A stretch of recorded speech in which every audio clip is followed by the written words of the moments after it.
That's Nick. And that's Joseph. And today we're here to talk about Grand Isle, the fifth of 6 Nicolas Cage films coming out this year. It opens on December 6th, courtesy of Screen Media Films. Yeah. So describe the story in like a sentence. It's a framed narrative about a handsome young man that has to explain the dark events that happened while he was trapped in a house with a couple during a hurricane, or else be charged with murder. That's pretty good. That sounds more interesting than the film actually is. Yeah. There are some interesting things about the film, but they're completely squandered in, I'm assuming, what was maybe too many hands in the pot, or as you were saying, they ran out of funds, maybe. So this film is a mess. So it stars Nicolas Cage as a Marine veteran. Yes. Living in Grand Isle. That's important.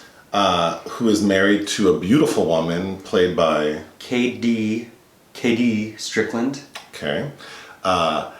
They have an interesting relationship. It seems volatile. So the film opens with an intruder being shot by Nicolas Cage, breaking into his home.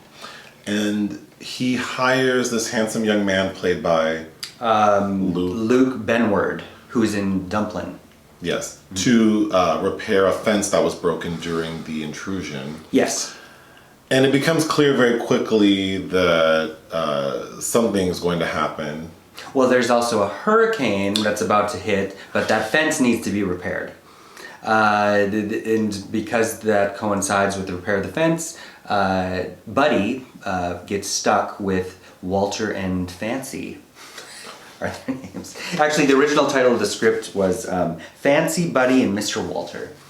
Which I think would have been a better title.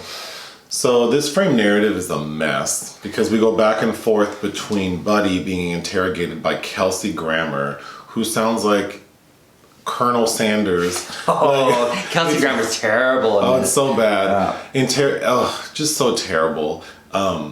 His writing in particular, like how he's obeying the law. Like there's a scene where Buddy asks for to speak to his lawyer and have his one phone call, and Kelsey Grammer's character tells him that's not how they do it here. But then in like the same scene, understands that he needs to secure a search warrant. So it's like he doesn't understand the rule. It's just I'm not sure what type of character Kelsey Grammer's how that character's supposed to be played. Because it kind of felt a little like what's the movie with Demi Moore and Chevy Chase? Nothing But Trouble. Nothing But Trouble. I thought it was going in that direction where they're like in an alternate universe. I thought he was supposed to supply like some kind of local color, I guess, for this is Grand Isle, son. And there's a one point. Okay, so the relationship. So it's clear that Nicolas Cage and his wife are trying to do something with Buddy, but it ends up playing kind of like a Southern fried Roman Polanski film, like Knife in the Water. But so as Buddy is explaining what happened to him in this house with this couple, there's Kelsey Grammer at one point says something like I'm gonna believe you the morals that you exemplified and making the choices you made. It's so dumb. There's so much, but and it's so many like Southern fried cliches, like she's offering mint juleps to everybody. Like that's all they fucking know how to do. Okay, so Buddy's wife is like this virginal, plain Jane girl who hasn't had sex with Buddy since she gave birth to their child. Yes. So it's been like 6 months since Buddy's had sex. So he's easily seduced by Fancy. Okay, and so the underlying plot element is that there's something in the basement of there's Walter a basement and door Fancy's with home 10 locks on it. With 10 padlocks that is alluded to a few times.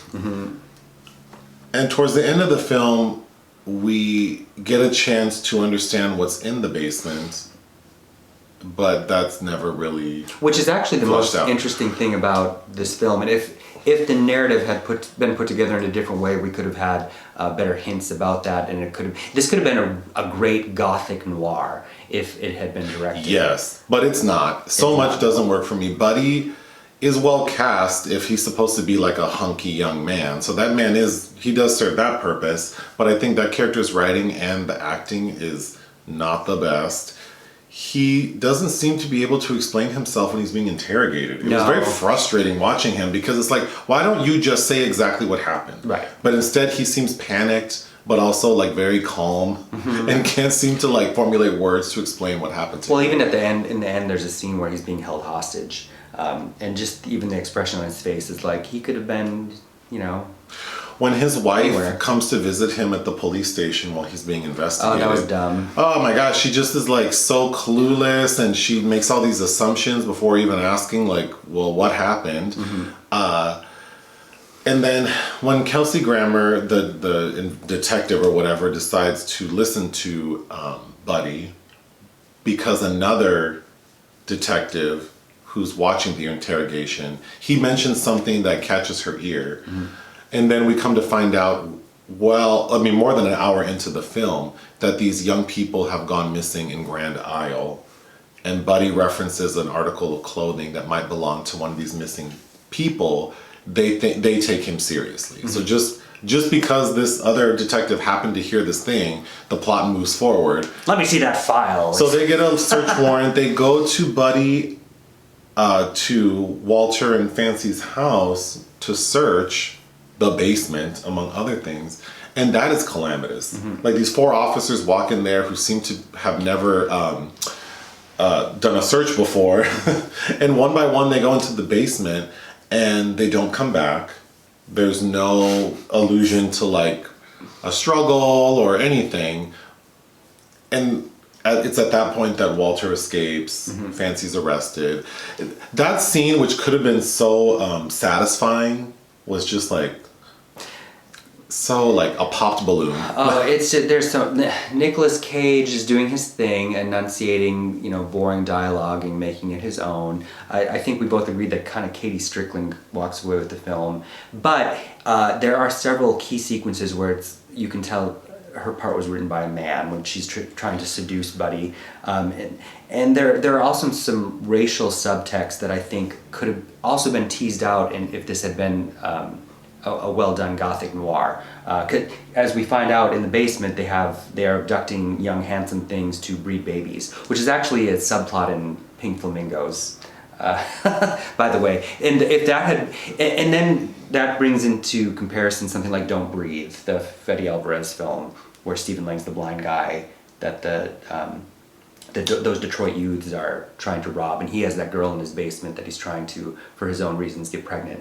Which I like that reference, because even though I think that film probably had a bigger budget and more resources available, I do think that a sort of like quirky, dark story like this can work. Because Don't Breathe works. Yeah. It's eerie, it's frustrating, it's alarming. And this film could have been that. And it's not. But it's not. They spend way too much kind of dead time with this couple. We already know something weird's going on. And there's just so much dead. And then I think it becomes what someone could classify as exploitation. with Nicolas Cage's bond with Buddy is that Buddy was also a veteran, and their kind of tangent is about reliving triggers that they survived. Well, the final scene with Walter is him having this sort of like rant about veterans and people not appreciating him. But it comes out of nowhere. Yeah, it's too forced. Walter seems to have a very nice life. I mean, he lives in a beautiful home. He has a nice car. He has money. So it really does seem kind of like out of nowhere that he struggled as a veteran. It feels like there's all these ideas, the veteran stuff, the racial things, like KaDee Strickland is... Fucking Billie Holiday's Strange Fruit is playing while she's playing a seductive bath, and she's explaining the awful things that song is about, which, granted, a lot of white people probably don't know. There's some interesting things. There's some interesting... In the beginning, too, when she meets those Girl Scouts, and it starts off on a kind of a decent note of dread, I think.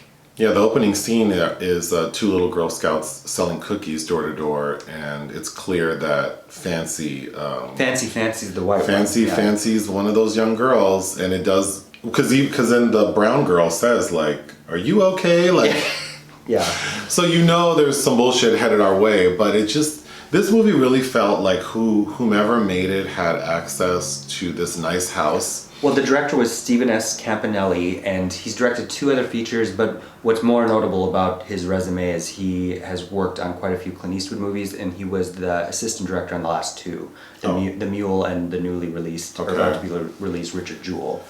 Well, yeah, this movie really does feel like they didn't have all of the resources they needed. It almost, the way the story's edited and like the friend narrative, it just feels like maybe they weren't able to shoot all they needed to shoot, so they just kind of put everything together. Like we said, the most interesting plot point is what's happening in the basement, which we end up finding out at the very end very quickly that they are, abducting attractive young adults to breed babies. Like that is not that's not really fleshed out at all. No, like we don't actually see it. It's like all the energies got sucked up by the wrong things. Maybe Nicolas Cage in this instance, and because I don't know, like the Strickland, who reminded me a bit of like a mix between Kelly Lynch and Madeline Stowe. Like to me, she could have been played up even more. It just could have been so much more sinister and menacing and. So I would give this film 1 out of 5 stars. I agree. I said I would have given it 2 had they framed the narrative in real time and removed the entire basement scenario. Right.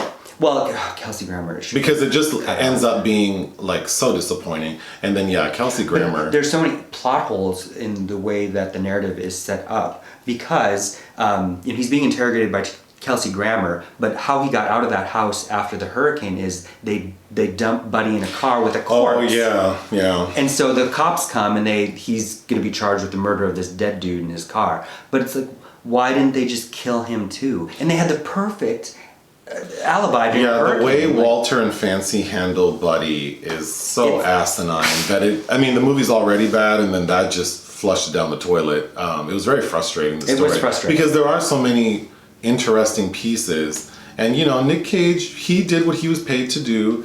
KaDee is, I think, really enjoyable. Kelsey Grammer needs to just go ahead and I don't know what he can do. Actually, I didn't look up what he's been in recently, but the last thing I remember him in is Down Periscope, which is like 1997. But I said I hope he's not trying to be like a Danny Trejo and just like let them hire him for a day's worth of shooting on all these bullshit ass movies, but because no one's here for that.